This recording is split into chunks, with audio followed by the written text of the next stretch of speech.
Hey guys, this is Robbie Tidwell with Northwood Machine.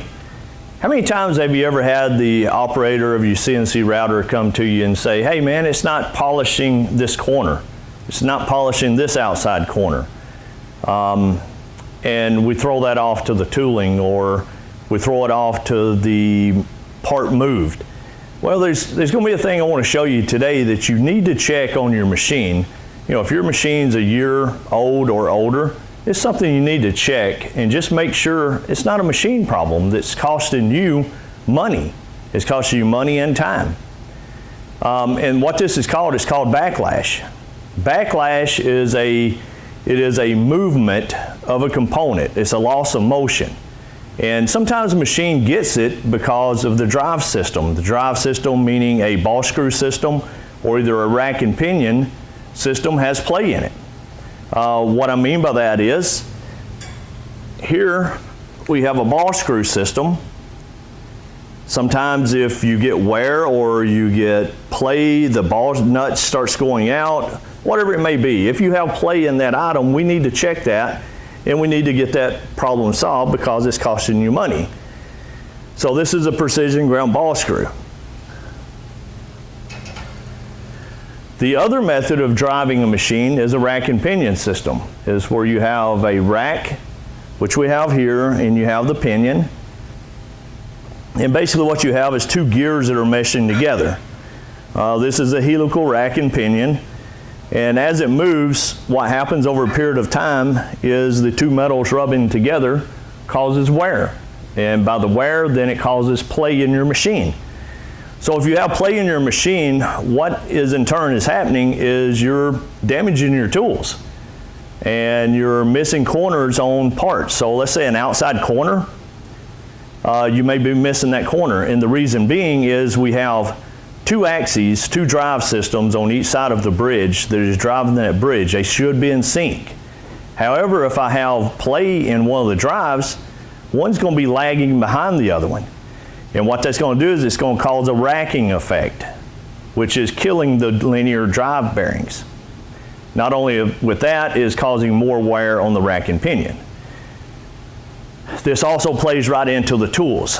So now what happens is if I'm doing an arc, and now I'm trying to move three axes, the X, Y, and the V axes together, and we're trying to form an arc, a perfect arc, you will not get that perfect arc. So what happens is now we have wear on the drive system, and what that does, that leads to play in the machine, which is called backlash. When we have that, now we miss corners. We miss outside corners, and on the inside corners, we come in too hard, and what happens is that blows your tool up. It blows your polishers up. It causes a heavy load to be placed onto the spindle, which causes premature bearing failures in spindles, and it causes premature wear in the tooling.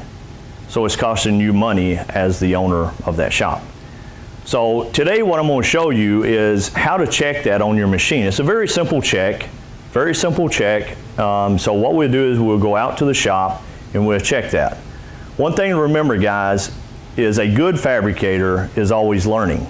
And that's what we're here in these videos that I'm showing.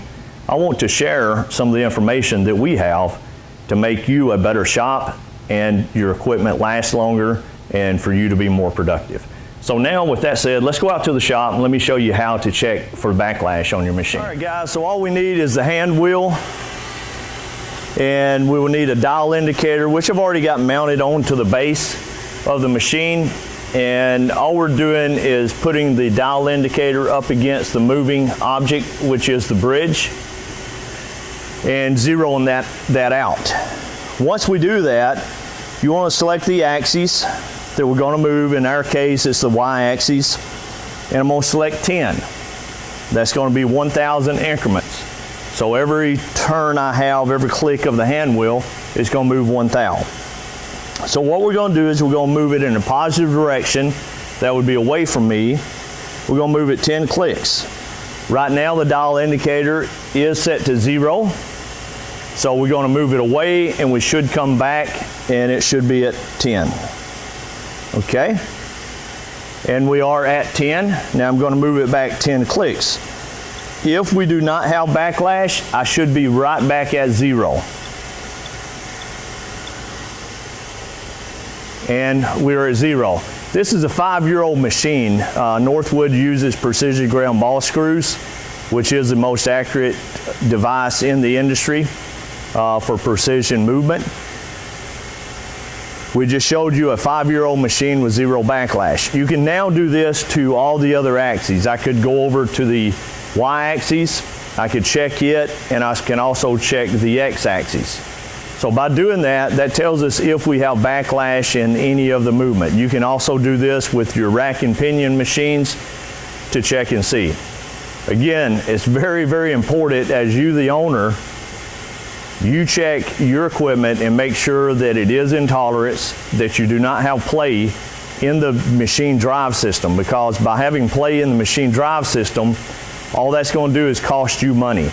You're going to get parts shipped out the door, or it's going to be parts put on the bench that has to be touched up because the corners are being missed, or you're blowing up polishers on the inside corners because you have backlash in your machine. So do yourself a favor and go and check your machines. Check and make sure that you do not have backlash. It's a very simple test. If you have any questions, be sure to give me a call. My name is Robbie Tidwell. Number is 502-523-8892, or you can reach me at robbie@northwoodmachine.com, and feel free to visit our Facebook. That's Northwood Stoneworks. So stay tuned to more help videos helping you to get the best out of your machine and the best out of your tooling. Have a good day.